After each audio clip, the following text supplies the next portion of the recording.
بندہ کسی بڑے شخص سے ملے تو کئی دن تک اس کا نشہ نہیں اترتا کہ میں فلاں سے مل کے آیا ہوں، تو جو رب سے مل کر آئے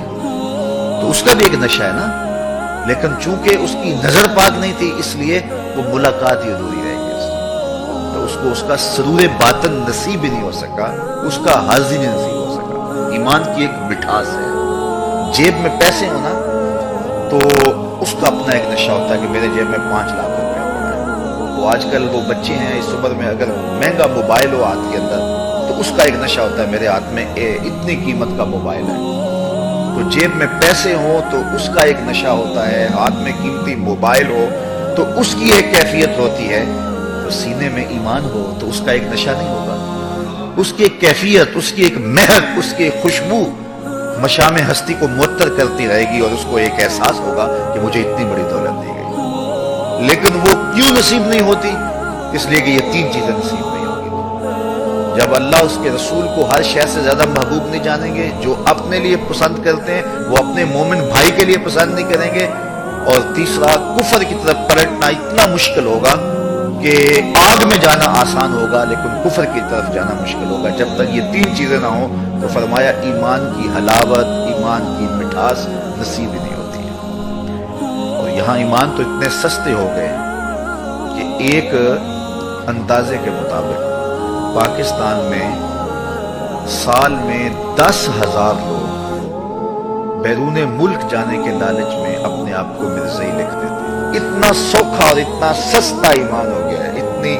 متاع ارزاں ہو گئی ہے، جبکہ یہ اتنی متاع عزیز تھی کہ اس کے لیے لوگوں نے جانے نہیں۔ صحابہ کی زندگیاں دیکھیں، تابعین کی زندگیاں دیکھیں، ان کی انگلیاں کاٹ دی، پور پور کاٹا گیا اور ہر بار کہا گیا کہ انکار کرو، اس نے کہا کٹ جائیں گے، انکار نہیں کریں گے محمد عربی صلی اللہ علیہ وسلم۔ اور چند ٹگوں کے لیے اچھا کھاتا پیتا شخص ہوتا ہے لیکن مزید دولت کی فراوانی کے لیے وہ اپنے آپ کو مرزائی لکھ دیتا ہے۔ اور کتنے لوگ ہیں اس متاع عزیز کو جو ہے وہ سستا کیے ہوئے ہیں، جب تک آزمایا نہ گیا ہو نا تو اس وقت پتہ نہیں چلتا کہ بندہ کہاں کھڑا ہے۔ جہاں میں تو کسی دیوار سے نہ ٹکرایا، کسے خبر کہ تو سنگے خارا ہے یا کہ زجاج۔ اقبال کہتا ہے جب ٹکرائے گا نا تو کسی دیوار سے پھر پتہ چلے گا پتھر ہے یا شیشہ ہے۔ تو میں اور آپ جب کسی مشکل میں پڑے تو اس وقت پتہ چلتا ہے کہ ہمارا جو ہے وہ ایمان کہاں تک مضبوط ہے۔ وہ ایک خاتون تھی جس کا ذکر اقبال نے کیا ہے، تو اس کو انہوں نے اٹھا کر کے ایک اندھے کنویں کے کنارے کھڑا کیا اور کھڑا کر کے اس کے سامنے سانپوں اور بچھوؤں کے ٹوکرے اس کنویں کے اندر پھینکے اور پھینک کر کے کہا کہ اب تجھے بھی اس میں پھینکنا ہے۔ یہ اندھا اور ویران کنواں ہے، اس کے اندر بہت سارے